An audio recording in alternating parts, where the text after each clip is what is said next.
Welcome to today's episode on marriage in midlife. And we often say that leaders are repeaters, and we mean that with our guests as well. We have return guests who have been on the podcast, but it's been many years because we've been doing this a long time. Dave and Ann Wilson were part of our podcast back when we were on episode 180. They were talking about their new book at the time, Vertical Marriage. That was 5 years ago, everyone, 5 years ago. But you know what? I just listened to the episode again in preparation for today, and it's just as true today as what it was 5 years ago. They give us great insight in that episode on conflict and on communication and really studying your spouse.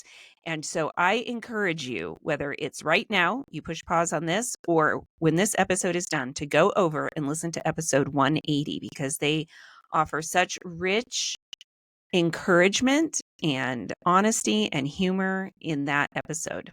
And we get to have them back today.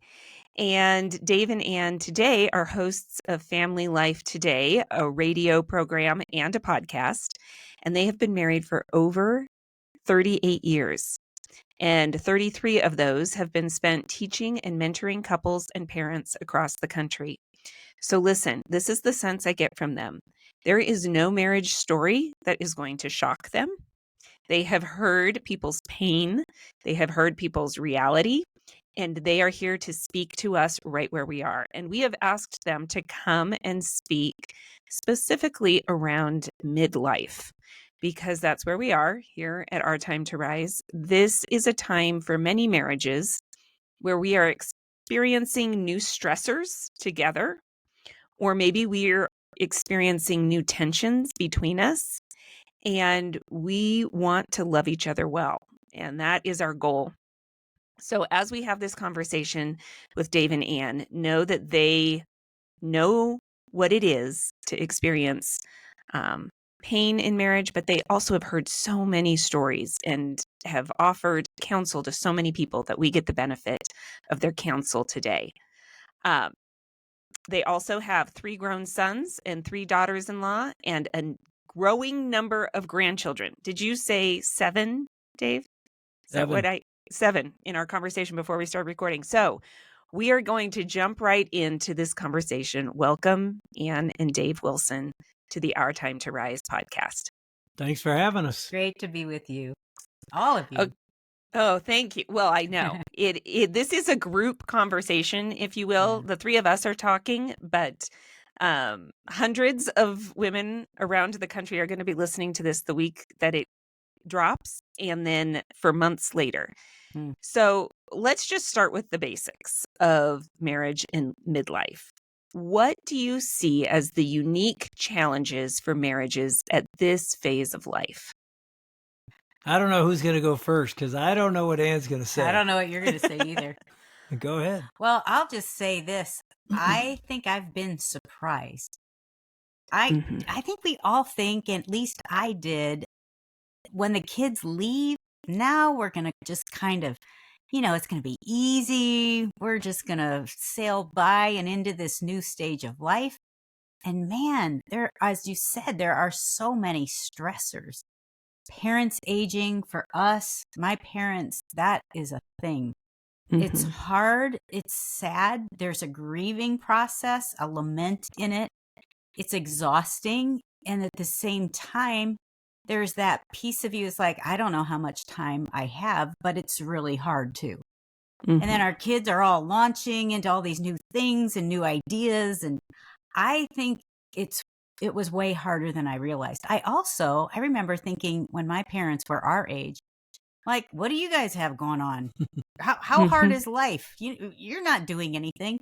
We're finding we're the busiest now than we've ever been. And so even our kids are needing us and wanting us. We're still working.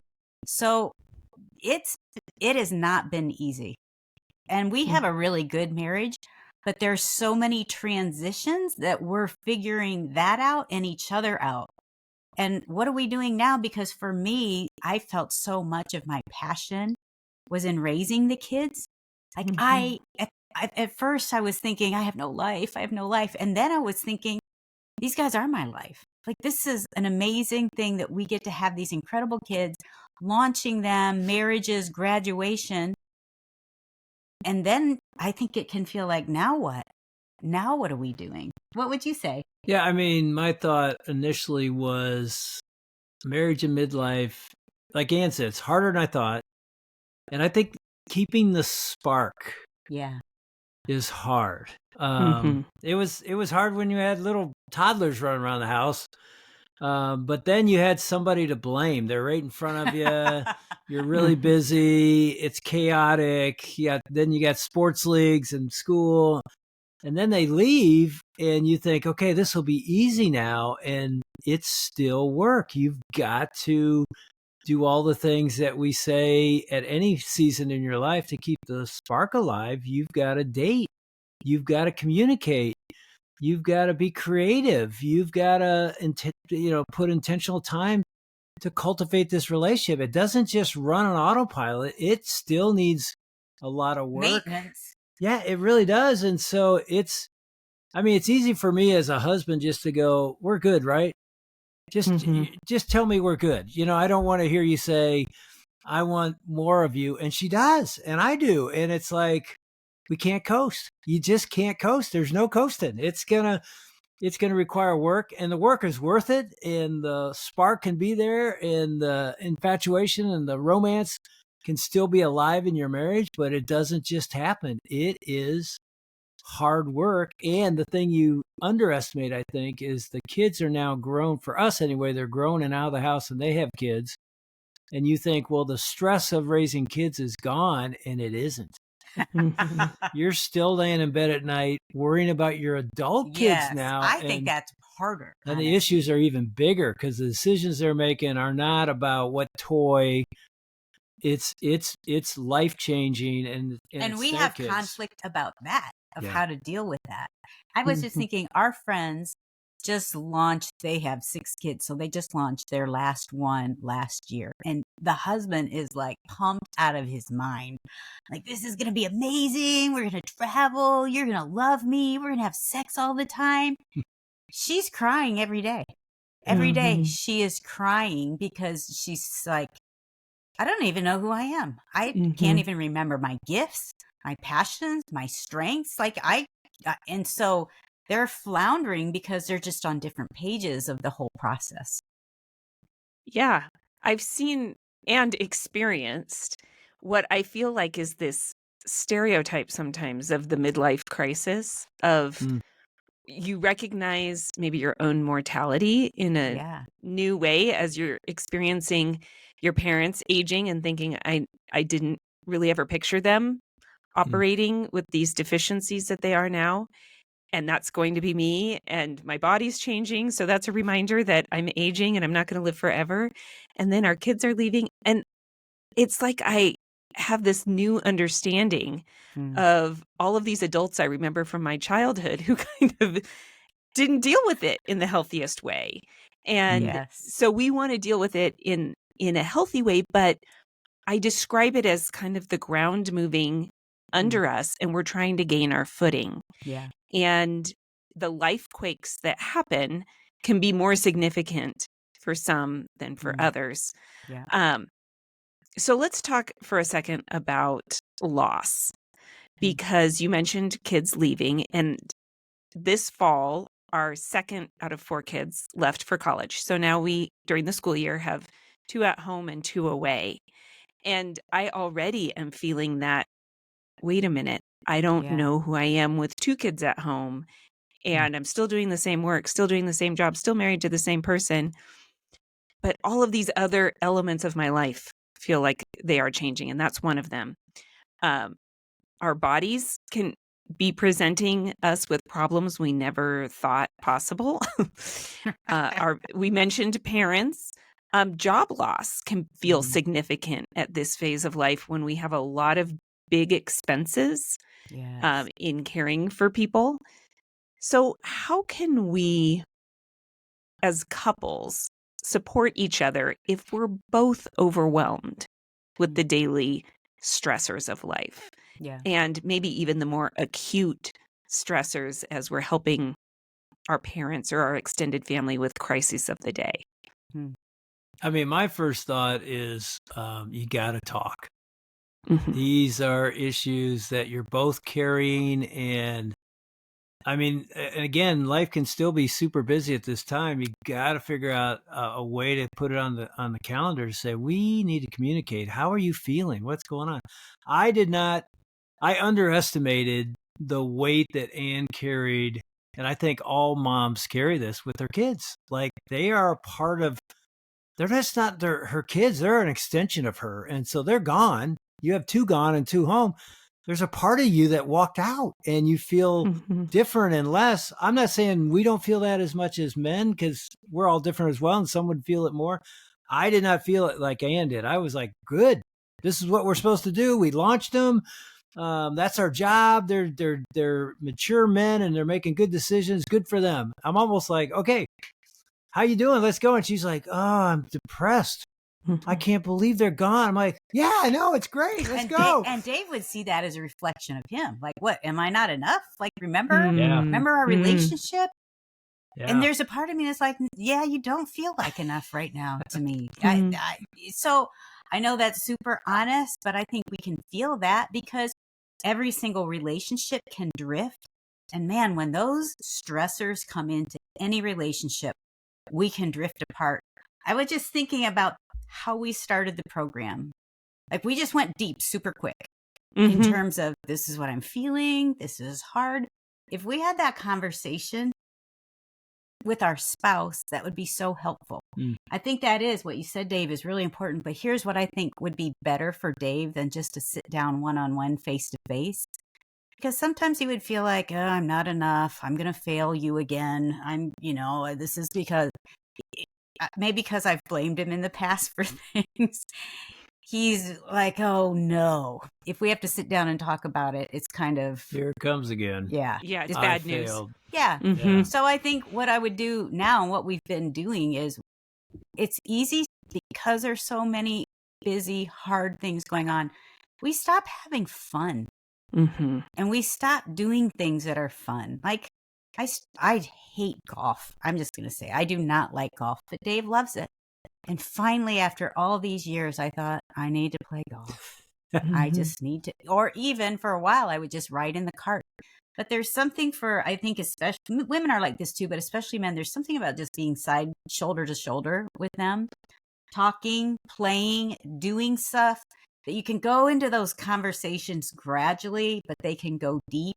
Would you say that's true? Yeah, I can't speak for every husband or every man, but I will open up actually better when we're shoulder to shoulder. We're on a Mhm. golf cart. We're on a motorcycle. I mean, it sounds like all we do is adventure, but it's seriously, We do it on purpose. those moments, the talk, the communication will start. And again, like she said, if we're sitting down, she looks at me and says, we need to talk. Oh no, here it Mhm. comes.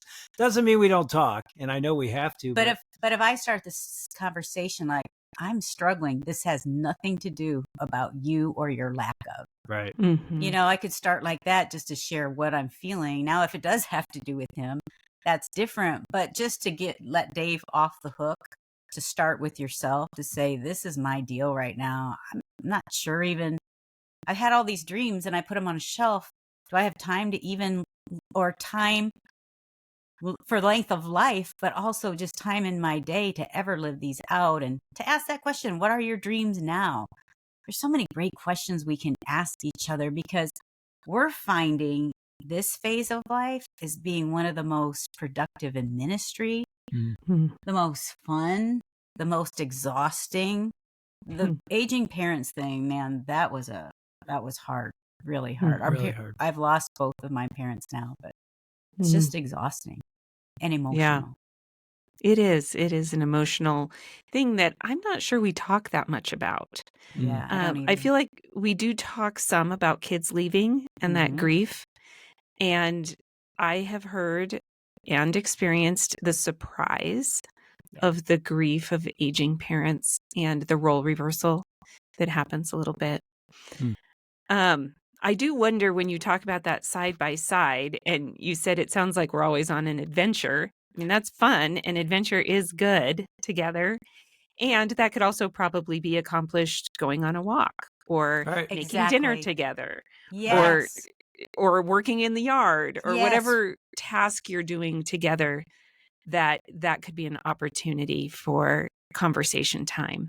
Yep. We've just started walking together. I walk all the time, but Dave Mhm. hasn't. But for him just to take that time to walk with me and we talk, it's pretty great. Mhm. Yeah. Mhm. And simple. Yeah. Right. I know. Isn't that the thing about getting older? My husband and I joke. We're like, now we notice the birds. And so it's kind of our inside joke of like, oh, do you hear the birds? They're chirping. Um, okay. Well, one stressor that I think is new, that is maybe a new thing we're experiencing together, is parenting older kids.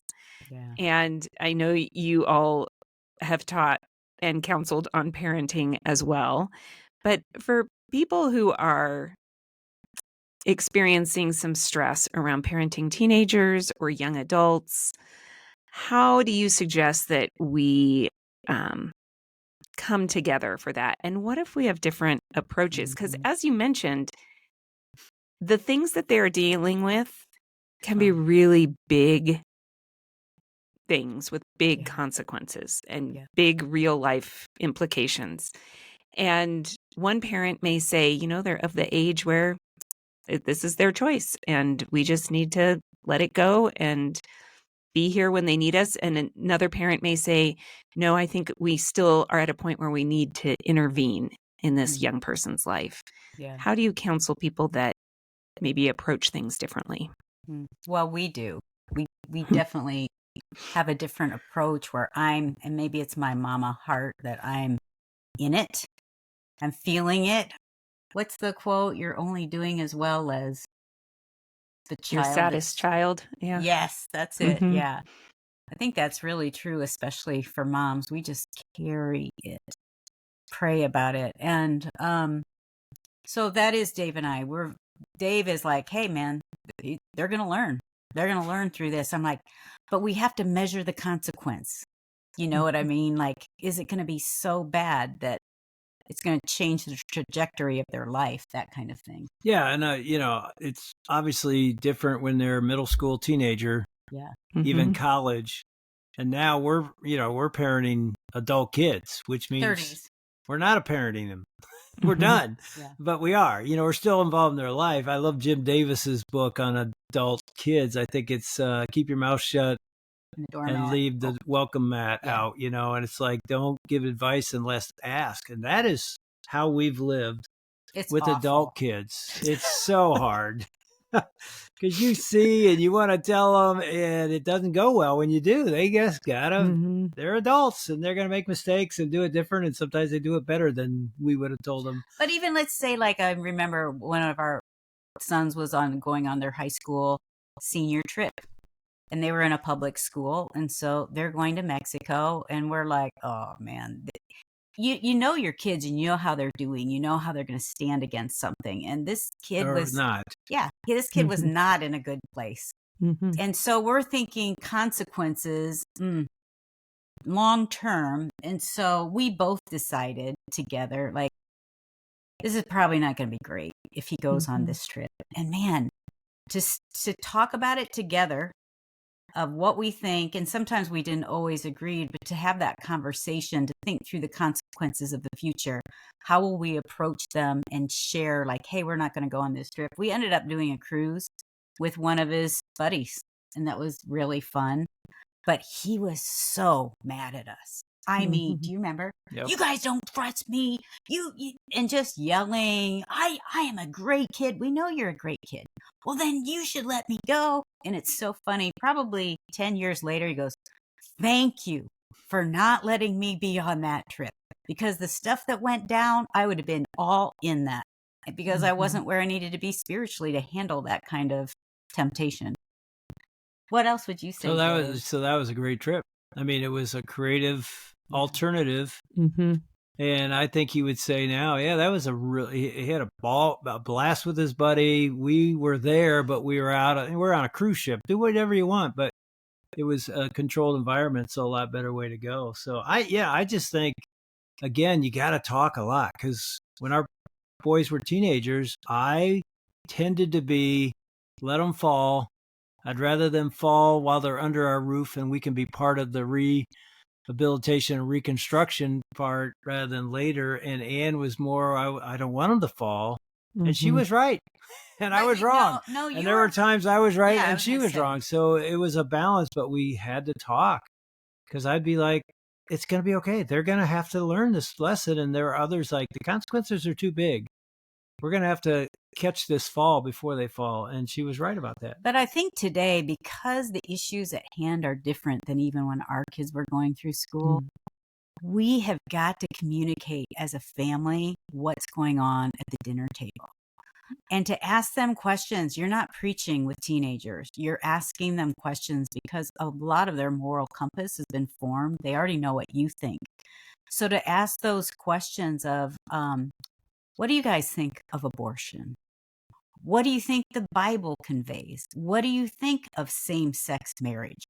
I know these are volatile topics, but man, to know that you can have that conversation at the dinner table, and to know that your parents, and you can say, like, you guys, we want to hear your hearts. We may not agree. Here's what we're thinking, but we want to hear where you are on this topic. And I'm telling you, the biggest thing is not to freak out if they're totally opposite of where you are, but to still get that biblical mindset, the biblical viewpoint, to have that discussion, to ask, tell me more about what you think.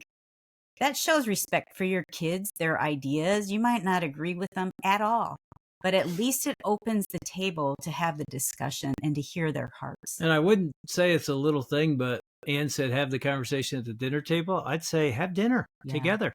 A lot of families don't even do that anymore. It's like they're rushing. You got to figure out a way to say, if we need to sit down as a family several times a week, hopefully 4 or 5 times a week. But when they were I get it. Yeah, when they were in high school, we didn't eat till 8 p.m. We tried to do it at least 2 to 3 nights a week that we were all together, but it wasn't until 8 because of practice, school activities. And then it's different when they're in college too, because each phase changes a little bit. But each phase, you're letting go more and more. And I'm telling you, Dave and I spoke on the Love Like You Mean It Marriage Cruise that Family Life hosts. And we had a session for parents of adult children. And at the end of that session, we just had questions. Open mic. And it was the things we're facing as parents with kids, of what they're doing, walking away, prodigals. It is gut wrenching, and it affects our relationship with one another. Yeah.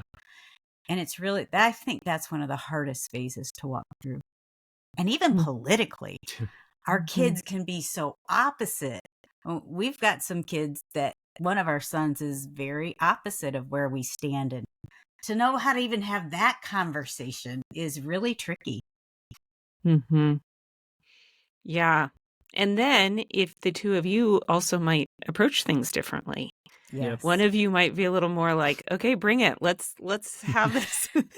Let's have this out. And another one might be a little more conflict avoidant. Yes. And then how it impacts you later when you're alone. I'm not speaking from firsthand knowledge or anything. Sounds like and you the are. other thing is when you bring in-laws in, like if your kids get married, now you have a whole nother dynamic going on. The game changes. Where we had these super open conversations with our kids, and people would get mad or yell, but it always settled down. We loved each other, respected. But you bring somebody else in, it gets a little loud. As you said, like maybe a conflict avoider. They're like, what is happening right now? You know? So isn't it, you know what happens? We just need to all fall on our face before Jesus and say, Jesus, we can do nothing apart from you. Yeah.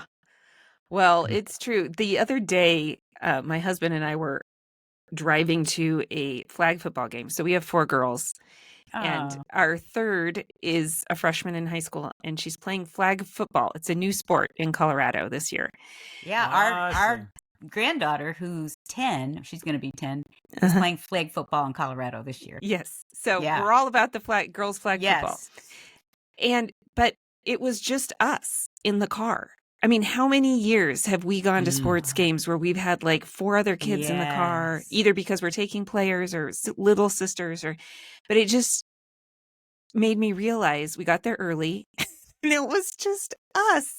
And then we said, do you want to go get a soda? So we went to the gas station and got a soda.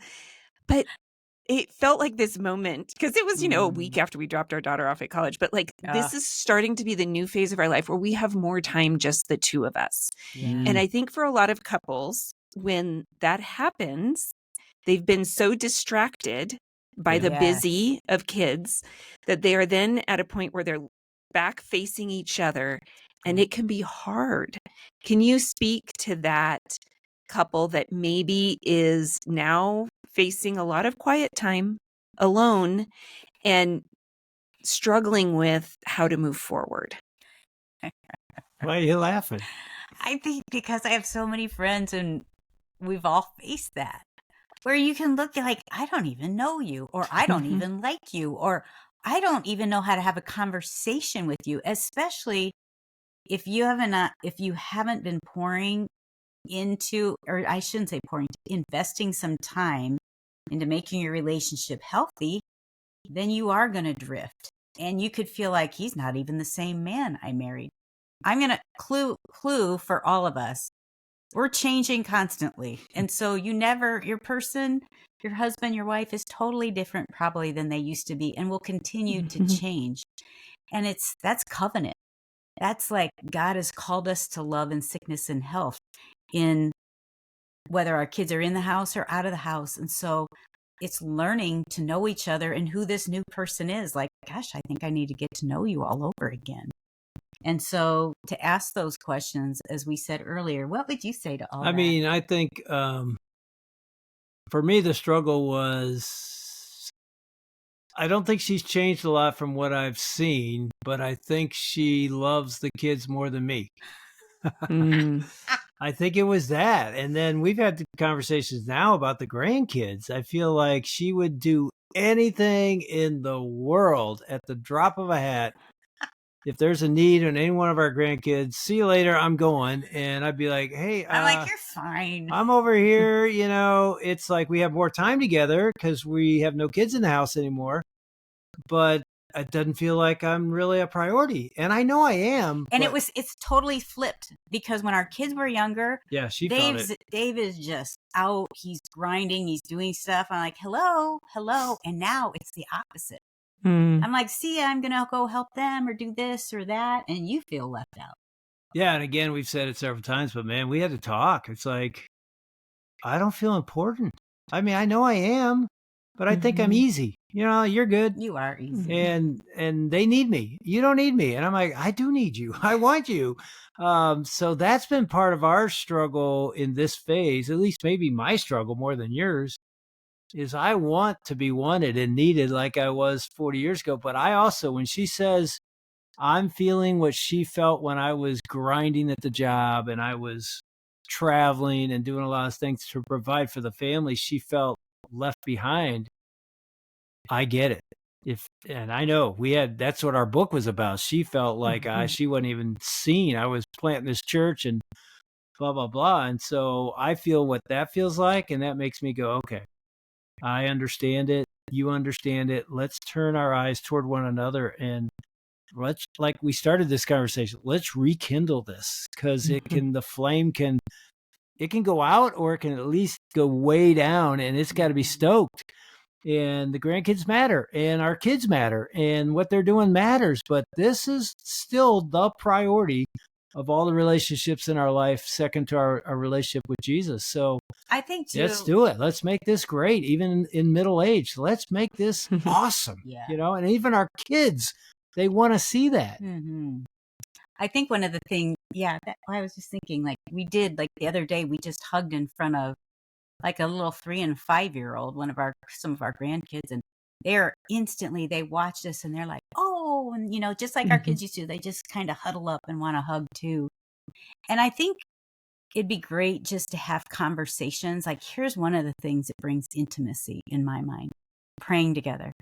Doesn't have to be a long prayer, but at night, just to take, it could be 30 seconds that you say, God, we just need you.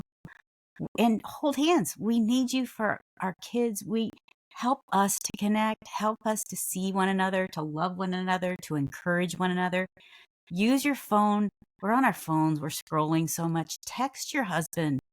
Tell him that you appreciate him. Tell him that you're thankful for him.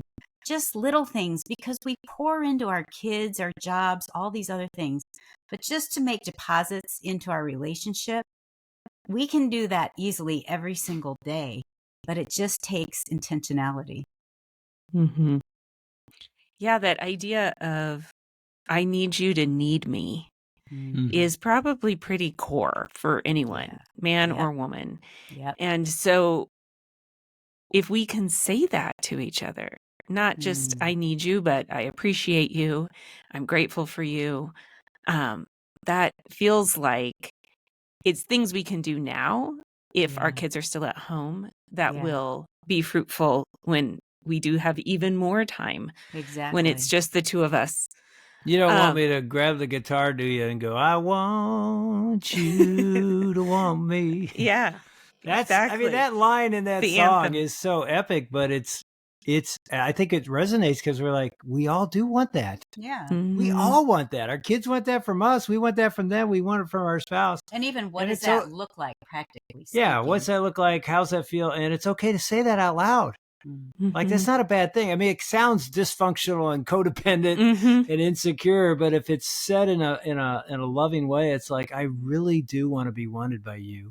Or even I miss you. I miss you. And I'm feeling like we've lost some of that. What do we need to do to get that back? Better question, what do I need to do? Yeah. Because it's not about you. I can blame you, but it's probably about me. How am I not making you feel wanted or loved?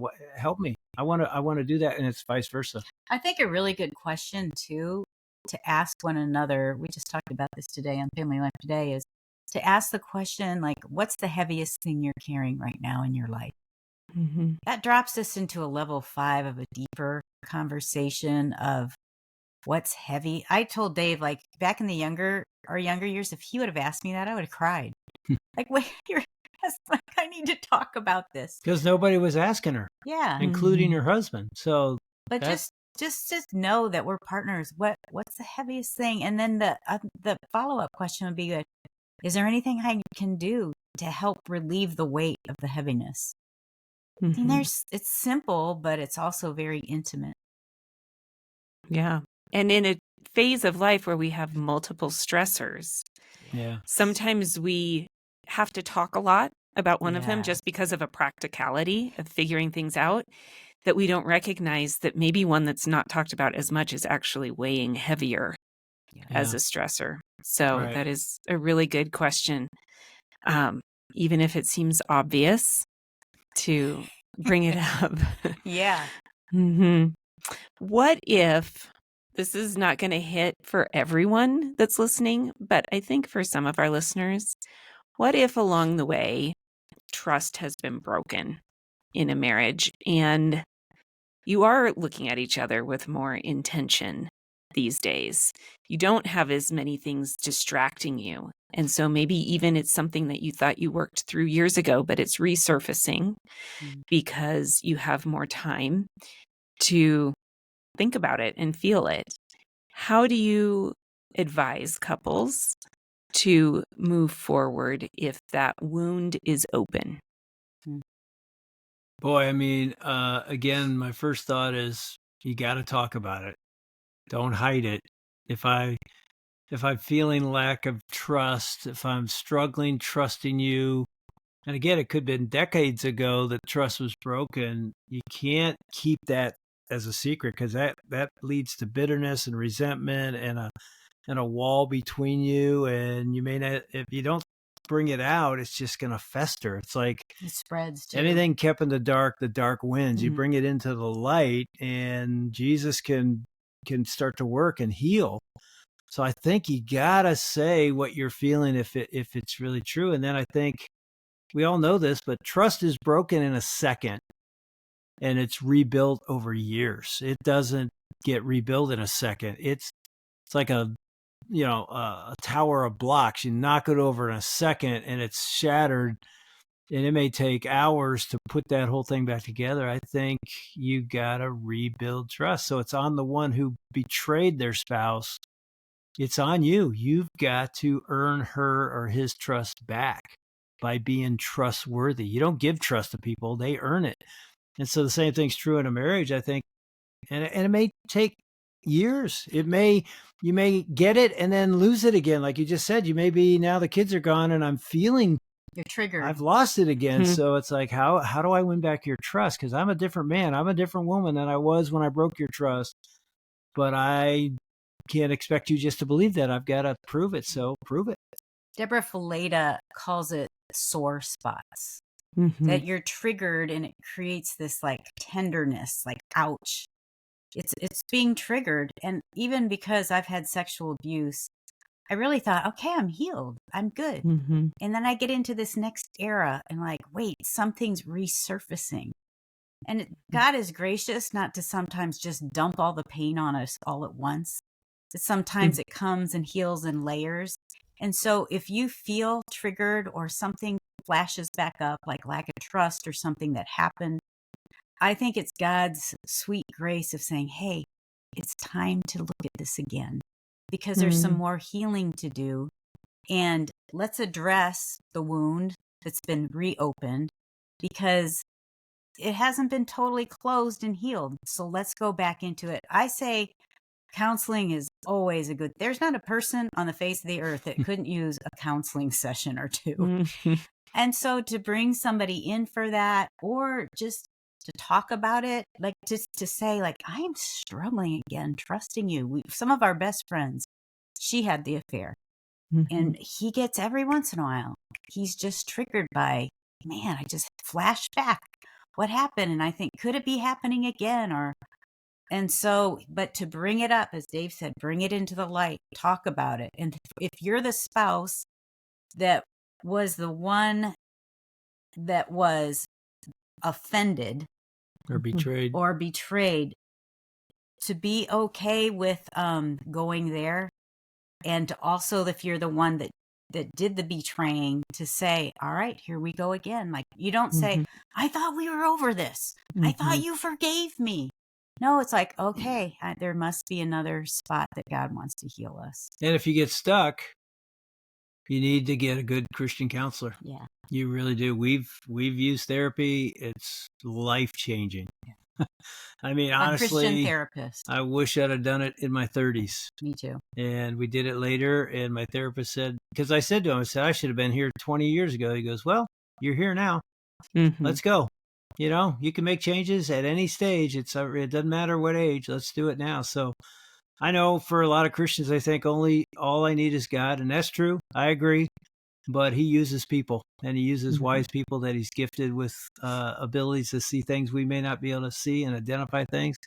And it can be a breakthrough in you and in your marriage. And I think too, women, we all know that we need other women. We need godly women that are encouraging us. And men need men. Yeah. And a church that is building community, because especially like every phase of life, we need each other. And when I talk to other women who are in this same phase, I'm like, oh, thank goodness somebody's in the same spot I am. This is normal. Right. Yeah. Yeah. It's like your podcast. Yeah. You're less alone. Yeah.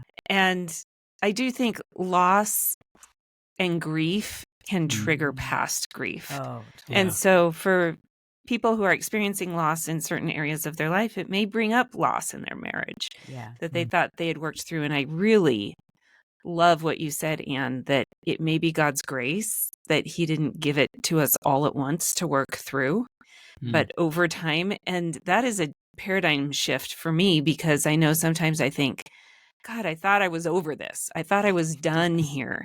Yeah. But instead to say, okay, God, this is your gracious way of saying this is the portion I can handle right now. Yeah. That was the portion I could handle then. And I'm going to trust you to meet me right now. And I want to bring even more intimacy into your relationship now through talking about this. Yeah. Okay, so we're out of time. I feel like we could talk forever and ever. I know. Do you have any last words of wisdom for our listeners as we end this conversation? I mean, here's what I thought. I don't know what you're thinking. One of my mentors said to me when I turned 60, Mm. and honestly, I was like, I can't believe I'm this old. You got to be kidding me. You know, it just, whoosh. And he looks at me and he was 70, 72. He said, this will be the best decade of your life. I'm like, yeah. I laughed. He just grabbed me because I'm not kidding. This can be and will be the best decade of your life. You can make it bad if you want, but if you walk into this with expectancy, it can be a great decade. And so I want to pass that on. I don't know if you're turning 40, turning 50, turning 60, whatever. He was right. Mm-hmm. I'm halfway through that now, and I'm like, this is awesome. Again, we started by saying it's hard and you got to work at it, and it isn't just, coast in and marriage is just gonna, you poured all the work in, it's just gonna, no, it's still going to be hard work, but it is some of the best years of our lives. Yeah. And one of the best things is we do have time alone. We have no kids in the house, and we have grandkids. But we're doing ministry together more than we ever have in our We're lives. running hard, and God's using us more than he's ever used us. And I think some of that's because we have wisdom, and the next generation actually wants that. They're not just saying you're an old couple. They're saying you've lived and you've gone through the things we've gone through. Help us, coach us.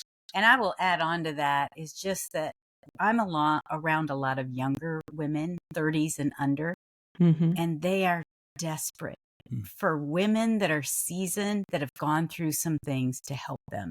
They're looking for mothers. They're looking for women, not perfect women. They're like, don't show me the perfect picture. Show me the real picture. And so if you've been divorced or your spouse has had affairs, you have learned so much. You've gleaned so much from your hard and your good experiences in marriage, parenting, life, that these younger women are needing you. So if you're not plugged in somewhere, get plugged in, because these younger women are desperate for older women to mentor them, to encourage them, to be with them. You have a ton to offer. And your dreams that you had on the shelf, even spiritually, just lay them before King Jesus. And he's like, ooh, girl, wait till you see what I have in store for you. Don't be distracted by these other things. I've got a lot more for you. That's so kind and sweet and encouraging from both of you. Thank you. You're welcome. Thanks Thank you for having us.